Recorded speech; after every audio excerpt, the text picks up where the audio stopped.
My name is Noelle Doctorian. I graduated Point Loma with my credential in June of 2021, so not too long ago. And I'm currently teaching 7th grade math, science, and visual arts in the LA County area. Yes, in my experience, it came around March and April of my student teaching, and I started to think, let me start to see what's out there and how I can start to apply. And so what I did was to begin to look on EdJoin. So my first step was to create an EdJoin profile and just start to upload documents because I wasn't seeing many updates of job listings, but I realized that I could just create a profile. And so on that profile, I uploaded a resume, my CBEST scores, my TPA scores, all those testing scores. And I just created that profile so that it would be ready to upload everything when I started to apply for specific jobs. And so come June and July, all the job listings started to post.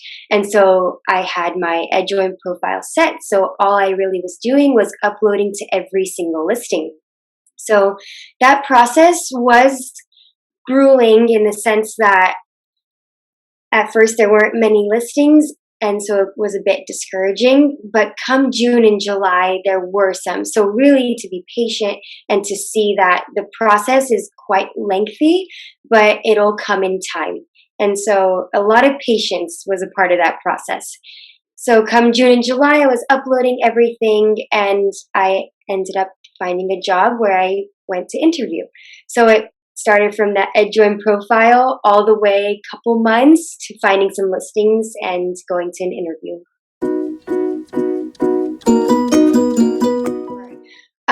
While applying, I think I learned how to specifically craft my resume for who I was, and to craft it specifically for the district I was applying to. So really looking into the district and what they're looking for on the job application and seeing it on my own resume and using terms and words that would really pop out because it's basically what they're looking for, but also showing who I am as a teacher. So being particular about my resume as well as my cover letter to really show my experiences, especially pulling from student teaching, pulling from any other jobs I've had, and to really shine everything that I've done. And so I learned to be particular with that. And as I mentioned earlier, to be patient and to not be discouraged, because there's no cookie cutter way of applying and creating a resume. It's not going to be something that someone else did copy pasted or a cover letter copy pasted. Rather, it's who you are. And so I learned not to be worried about making it look a certain way, but making it highlight who I am as a teacher and show what I've learned in my experiences. And that's exactly what they want to see in applications and in interviews. So really showing who you are as a teacher and not doubting all those experiences and all the things you've gained.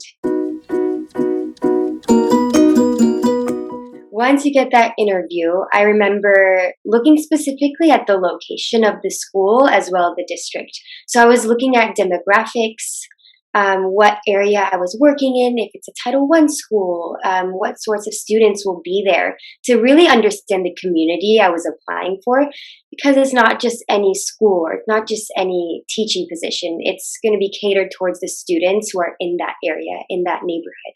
So I really wanted to do well of understanding what location it was in, what population I would be serving, in order to showcase that I understand what I'm walking into and I'm willing to jump in. So that's the first thing. I looked around where I was at. I also looked at the school's website. I perused their mission statement, what they stand for. I perused the district's website just to understand what their mission statements were, what they stand for, and how that aligns with what my principles are as a teacher, and to really blend those together. I would say really look into those websites, look into even if they have the staff on there, just understand where they're coming from to know what you're walking into. I also found out that my school was an IB school. And so I learned, well, what is IB? So I had to look into, well, IB has a different concept-based approach. So understanding that to slightly be able to talk about it, not fully, but enough to know that I understand this concept and I'm willing to jump in and learn.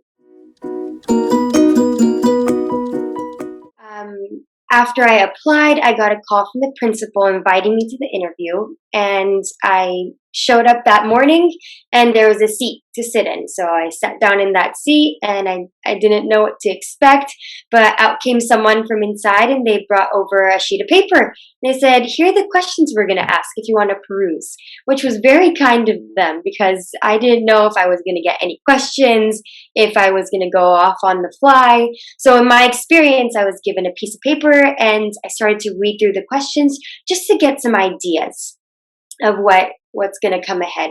And they really only gave me a minute or two, but even those few minutes were just enough for me to pull on some experiences and ideas. So as I walked in, I sat down and I was asked questions, and they did a really great job of making me feel comfortable. And the second I started talking, I started to feel a bit more comfortable. And as we went through, it was over. So really pulling on my experiences and just being able to ease a little bit, knowing that they just want to hear who I am and just want to talk to me and be able to showcase who I am as a teacher. Also found out that my school was an IB school. And so I learned, well, what is IB? So I had to look into, well, IB has a different concept-based approach. So understanding that to slightly be able to talk about it, not fully, but enough to know that I understand this concept and I'm willing to jump in and learn.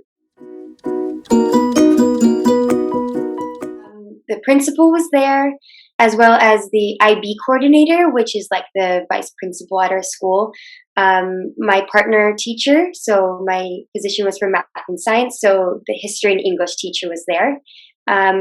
Two of the sixth grade teachers were there, as well as an eighth grade teacher. So 4 or 5 people were there. Basically the team that I would be working with. So who would you work with? Who would you be collaborating with? All of those people to interview me and get to know me.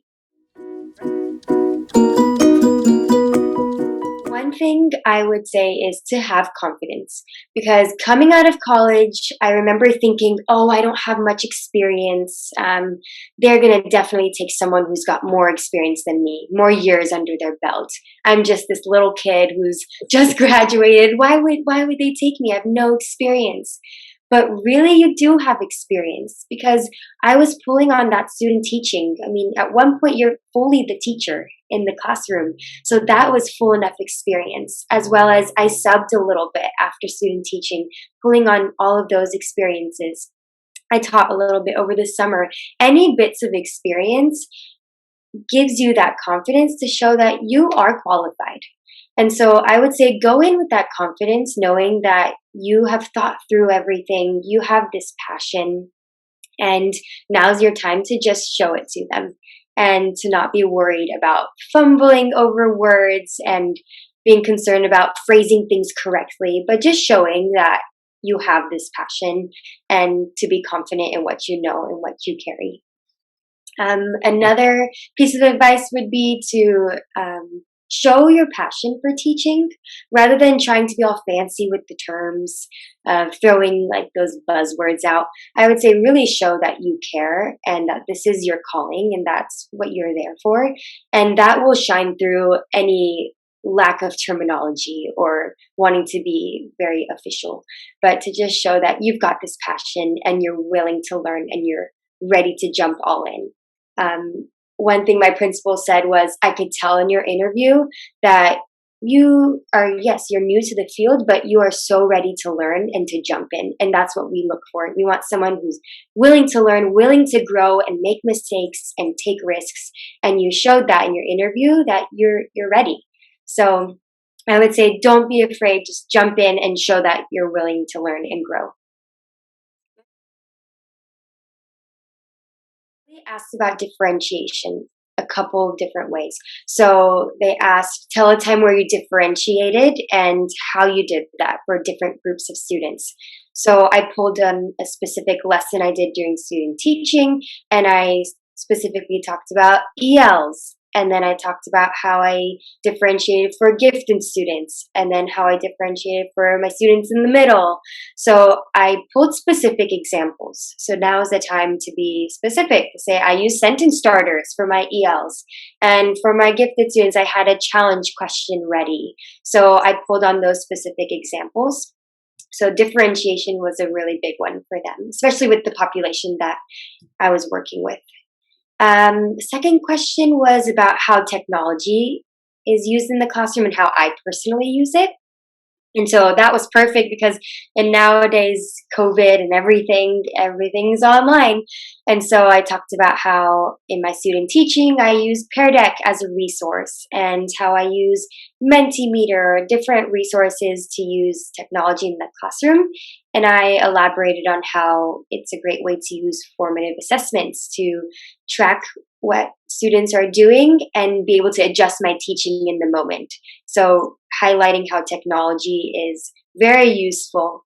And then I also talked about how there needs to be a balance in the classroom. And they asked about, I think it was a follow-up question actually. So you use technology, and what do you believe should be used in the classroom? And so I talked about how there should be a balance, not fully on the computer like last year, but finding that balance of giving technology, but also putting it aside for a few moments and using paper and pen and just different strategies. So those are the first two. And another question that they highlighted was, what would you bring to the team?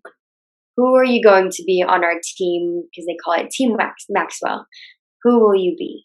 And so I talked about how I would bring, spunk and joy and just life and energy, because that's who I am as a teacher. And I'll be able to bring a listening ear to colleagues, and also collaboration, giving resources and also accepting resources, and just being a team player. So those are the three main questions I remember. I think there were one or two more, so not so many, but that's what I remember. They did not.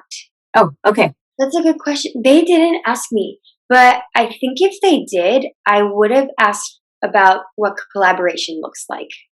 Because I know there are lots of schools that teachers stay to their own classrooms and no one really talks, maybe in passing or in the lounge. But I think collaboration is so big, because as a new teacher, you're starting from scratch in a way. And to be able to have a partner teacher or someone you could go to, even if it's different content, but to be able to bounce ideas off of each other, to not be so closed off, and to be willing to share resources and to spark ideas off of each other.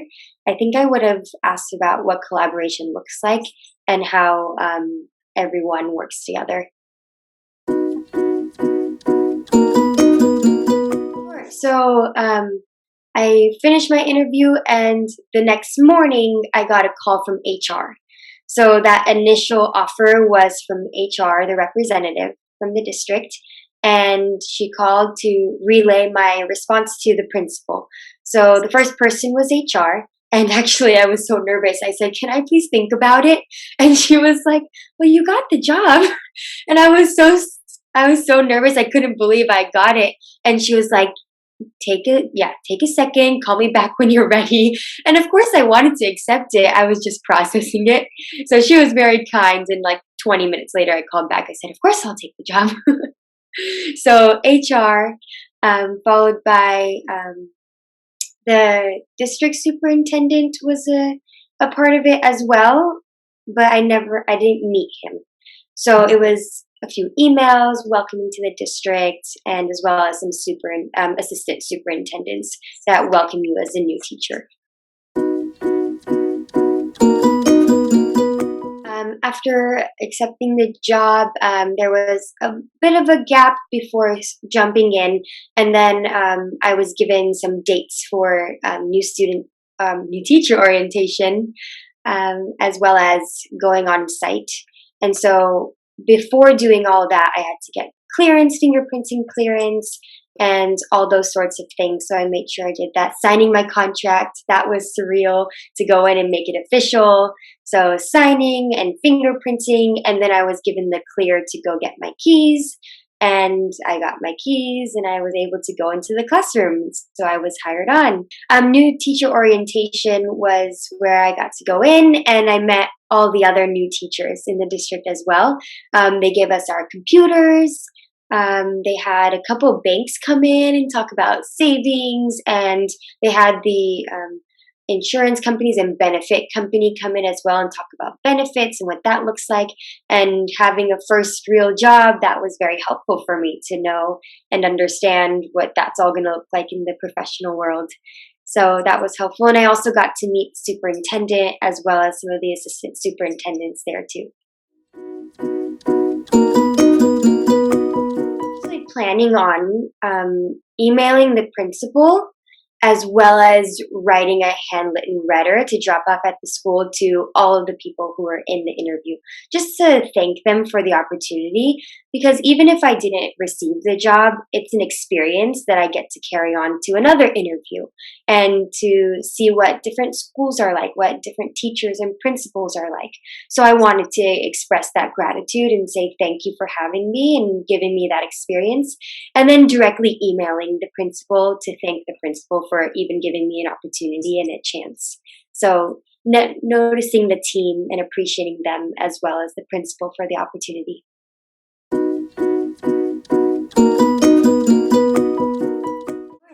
So clinical practice I finished May 2021. Between May and June, I subbed. So I applied for my 30-day sub credential and I subbed for that whole month because I figured if there's still school going on and I can't apply for the new school year yet, might as well get subbing experience. So getting paid and getting experience, it was really great to have 1 month. After that summer, I did a 3-week summer program in the district. So I applied to that through EdJoin actually. In March and April, I found some summer jobs and I applied and got that position. And I taught summer in June. So May to June, I subbed. And then a week or two later, I did a 3-week summer program. And then I got my fall job. So July is when I had a summer off, so that month off. And in that month, I was doing interviews. I was just relaxing and rejuvenating for the fall come August.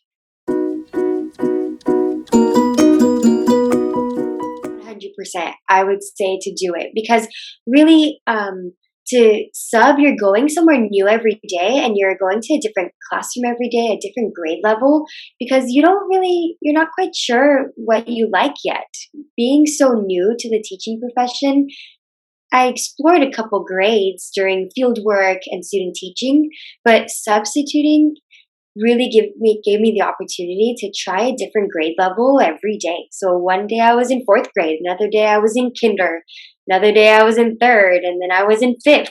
And so it was really fun to see all the different grade levels and to see the different teachers' classrooms, to see different environments. Because again, like there's no cookie cutter way of doing things.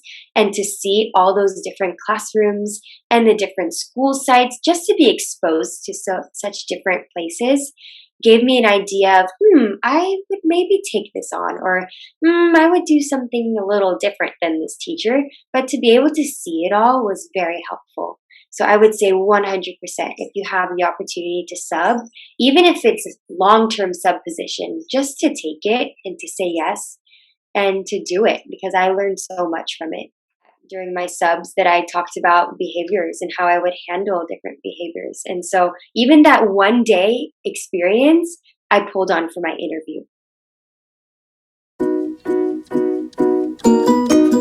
I think I would say just go to every interview.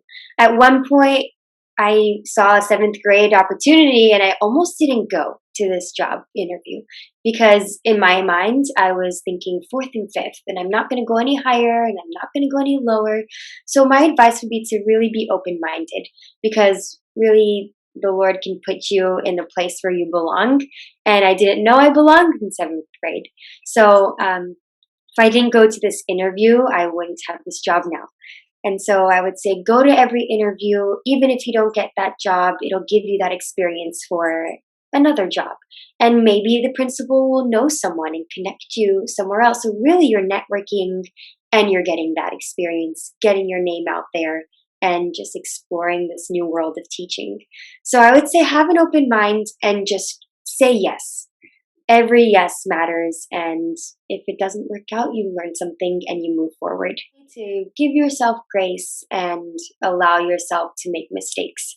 I think as teachers, we always want to do everything very well and achieve very well.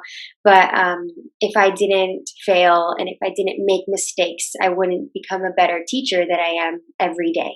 So every day is a new learning experience, and to be able to take it as that and not as a failure is a different mind shift that I'm still learning to do every day.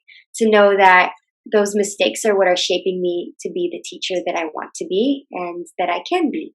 So really allow yourself to make mistakes and give yourself grace. And I would also say to ask for help. You don't need to do it alone.